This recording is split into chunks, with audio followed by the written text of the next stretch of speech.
皆さんこんにちは、角岡のりこうです。今日はですね、秋を先取りということで、菊をテーマにちょっとしたお花を一作生けていければと思っております。それでは早速本日の花材がこちら。はい、ということでこちらが本日のお花たちになりまして、見るからに秋を感じますね。こうやってお花を見ただけで季節感を感じれるというのは、生け花の大きな魅力の一つだなと思います。特にこちらのリンドウなんて日本の秋を代表するお花ですし、菊も年がら年中出てるんですけど、実は旬は秋にあたるんです。まだまだ暑い日が続いていますし、8月というとイメージとしては夏真っ盛りという感じなんですけど、実は暦の上では8月7日が立秋にあたったので、季節で言うと今はもう秋になるんです。先週にひまわりの動画上げたばっかですし、まだまだ夏の気分味わいたいところではあるんですけど、2週間後9月9日には重陽の節句、菊の節句が控えておりますので、皆さんにもぜひね、菊を飾っていただきたいなと思って、今日はちょっと秋を先取りして動画を撮っています。ということで、このチャンネル前々から見てくださってる方は、菊の節句というのを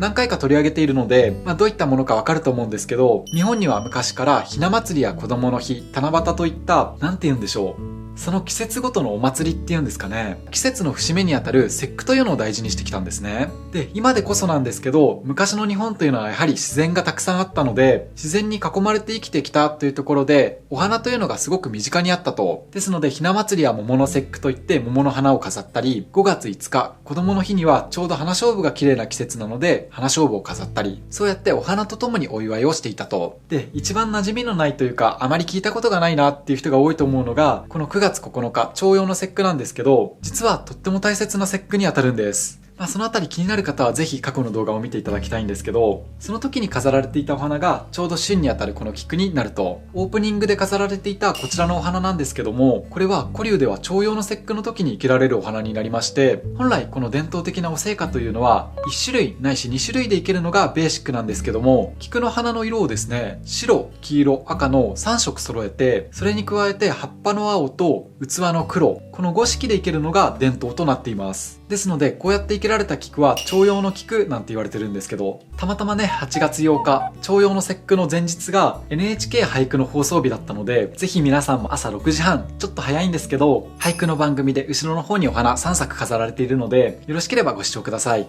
また、合わせてそこで生けたお花というのは、都度インスタグラムにも更新していますので、興味のある方は下の概要欄にリンク載せておきますので、フォローもよろしくお願いいたします。で、この番組に関わって俳句で面白い話があるので、それは後ほどお花を生けながら話しましょうか。ということで、花材紹介をパパッと申しましょうね。こちらが今日生ける小菊。先ほどご覧いただいた菊は一輪でポンと咲くタイプだったんですけど、こうやって枝分かれしてたくさん小花を咲かせるものは小菊とかスプレー菊なんて呼ばれますね。こういったタイプは一本でもすごく華やかに生けることができるのでおすすめなんですけど、生ける際にちょっとしたポイントなんかもあるので、今日はそれをお伝えできればなと思っています。また、菊というとすごく花持ちが良かったり、いろんな種類が出ていたり、あとは先ほどの重陽の節句でも飾られる由来になっている邪気を払うような高貴な花とされているんですね。そんなところからお供えの花としてもとっても活用されていまして、縁起が悪いと思う方も結構いらっしゃると思うんですけど、今ですと洋菊とかすごく華やかで綺麗な菊も売られているので、ぜひね、皆さんも生けてみてください。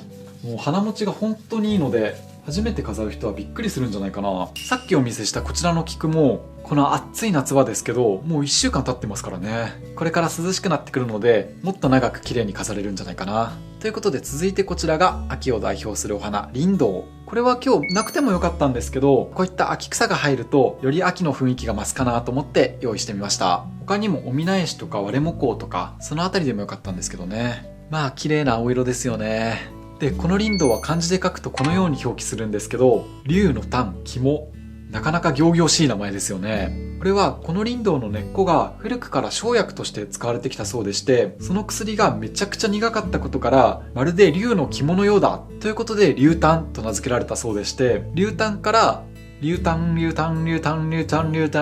ウって感じでリンドウになったんですって。ちょっと今無理があったような気もしなくもないんですけども、気のせいでしょう。続いてこちらが、これは私初めて生けるんですけど、花屋に聞いたところキビだそうです。キビなのか、どっちが正しいんだろう。キビでいきますか。サトウキビとか言いますもんね。ただサトウキビとは違う仲間みたいなんですけど、こうやってご覧になってわかる通り穂がたくさんついていまして、ススキとかの仲間にあたるそうなんですけど、どちらかというとすっきりと伸びるススキとは違って穂が垂れ下がっている稲みたいな印象を受けますね。この雰囲気がすごく秋っぽいなと思って今日は選んでみました。あとは調べたところによると、このきびというのはおはぎやお餅の原料に使われていたり、五穀米の中にも含まれてるんですって。結構馴染みがありますね。ちなみに五穀米はなんだっけな、米、麦、きび、泡、豆かの5種類なんだそうです。このふわっと垂れ下がってる感じがすごく風情ありますよね。実るほどに神戸を垂れる稲穂かな。かくありたいものです。ということで、こちらのお花たちと本日の器がこちら焼き物の小皿、これに生けていこうかな。やっぱ秋のお花というとこういった味わいのある器がぴったしなんじゃないかなと思います。で、剣山を使うとやっぱ簡単に生けられるので、普段はなるべくこういったアイテム使わないで生ける方法っていうのをいろいろと模索してるんですけど、今日はもうシンプルで素直に自然調のお花で生けていきたいと思います。よし、それでは実際に生けていきたいと思います。まずは今日のテーマにもなったこちら、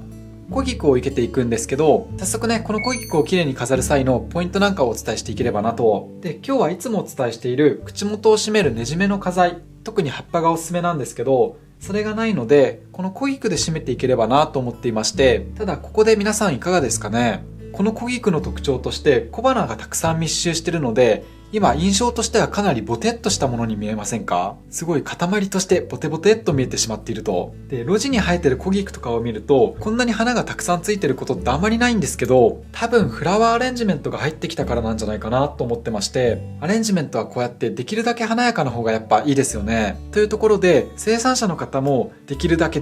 花をたくさんつけるように、いろいろと品種改良した結果、こういったものすごく華やかな小菊が最近は出回るようになったんじゃないかななんて、そんな風に思っています。で、1本目は口元を締めるのに少し短めに生けていくので、先端部分で落とそうかなと思うんですけど、こんな感じですね。もう手前に貼るのはこのぐらい短くしちゃってもいいですね。ただこの先端部分だけでも今お花こんだけついているというところで、これを生けるとボテボテっと見えてしまうので、まず一つ綺麗に飾るポイントとしては、少しこのボテボテっとしたところをすいてあげると、こんな感じでですね、今ボテボテっと密集してるんですけど、これ1輪取ろうかな。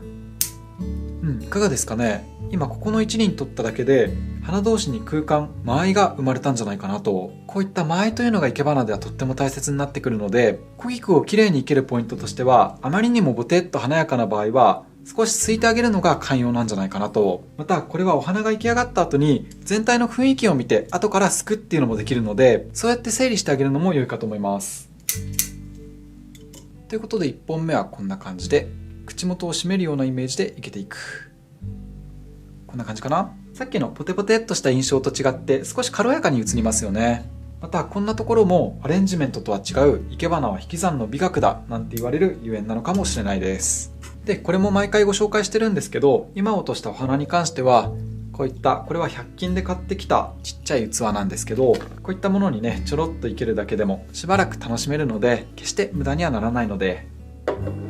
そしたら今てっぺん、ここの部分を落とした小菊もこんだけ花たくさんついていますし、上の部分ボテボテっとしたのがなくなったので、これは一輪一輪しっかりと空間ありますね。ということでこれもせっかくなら活用していこうかなと。で、もう一本いけようと思うので、ここでも注意点というか、私だったらこうするかなっていうところなんですけど、このまんまこんな感じでいけてしまうと、最初1本目に入れたこの菊の部分と2本目に入れた菊、この花がなんとなくダラダラっと続いているように見えませんかね。で、生け花というのは空間や間合い、あとはお花同士の長短、高さの変化なんていうのが大切になってくるので、大切というか綺麗に見えるポイントになってくるのかな。ですので、しっかりと1本目とこの2本目というのに変化をつけたいので、ダラダラっと続いてしまいそうなこの下の部分のお花は事前に取っておく。とりあえずこんな感じでいいかな。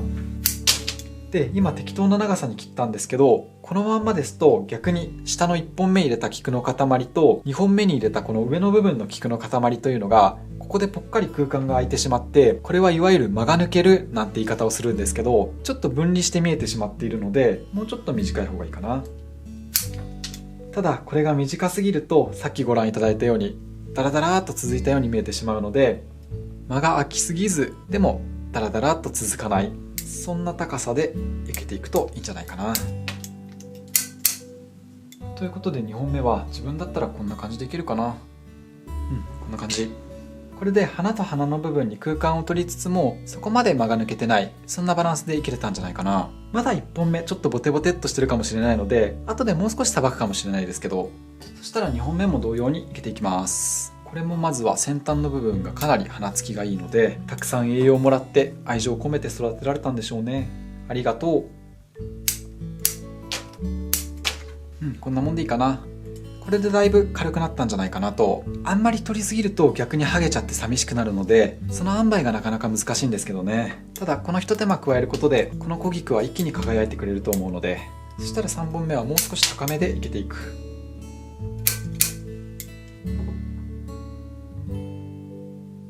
こんな感じでいかがですかね。ちょっと見切れちゃってるか。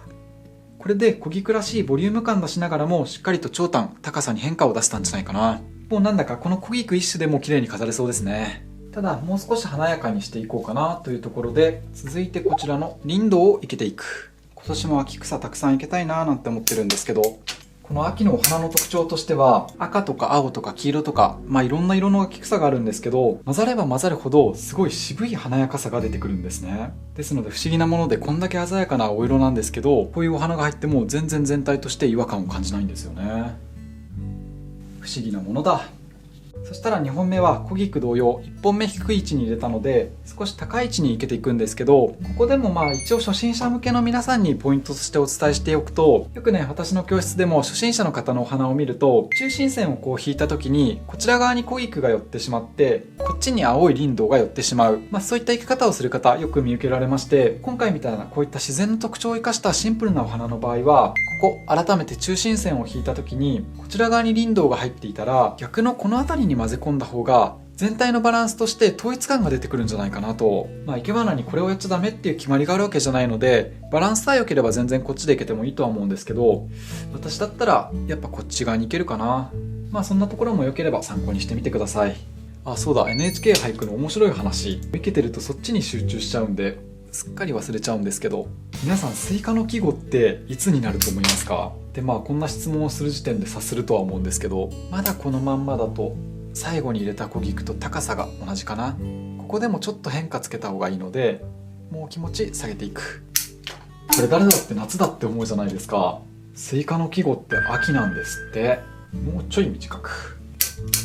こちらのお花も NHK で生けたものになりまして、テーマがスイカだったのでスイカを生けてみたんですけど、てっきり夏の季語だと思ってたので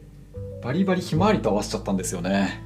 これはこれで夏の雰囲気が出てよかったのかななんて、そんな風には思ってるんですけど、でスイカ割りになると夏の季語になるんですって。これは最初の方にお話しした立秋が関わってくるんですけど、暦の上では8月の初旬に立秋というのは過ぎてしまうので、昔スイカは8月から9月頃が取れる時期だったというところから、スイカは秋の季語になったそうです。最後にこちらきびを生けて完成で、このまんまだとまだ硬いというか引き締まった感じがするんですけど、こういった画材が足されることで、これ1本入るだけでいかがですかね。少し柔らかいと言いますか、空間がゆったりと見えたんじゃないかなと。今回いけるこのきびの垂れ下がる特徴、水性を生かして、そんなところで空間を大きく捉えて最後はまとめていこうかなと。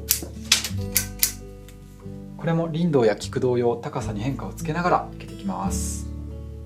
でここでもいつもお伝えしているポイントですね。シンプルな自然調のお花の場合は主役と脇役をしっかりと決めてあげると綺麗にまとまるかと思います。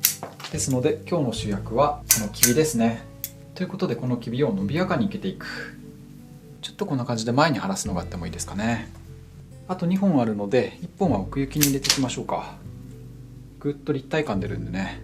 さっきの俳句の話に戻るんですけど、俳句は基本的には季語を必ず入れるので、こうやって草加を通して1年間関わらせていただいてるわけなんですけど、俳句からもものすごく季節の移り変わりを感じますし、いろんなルールはあるけどその中で自由に作れるというところでは、そのあたりも生け花との共通点をすごく感じまして、やっぱ日本の文化っていうのはどこかでつながってるんだなというのも気づかされましたね。最後これ1本スッと伸びやかに生けて完成にしましょうか。これが入ると出来上がったお花一気におおらかになるんじゃないかな。よし OK。 これで菊をテーマにしたちょっとした秋のお花が出来上がりました。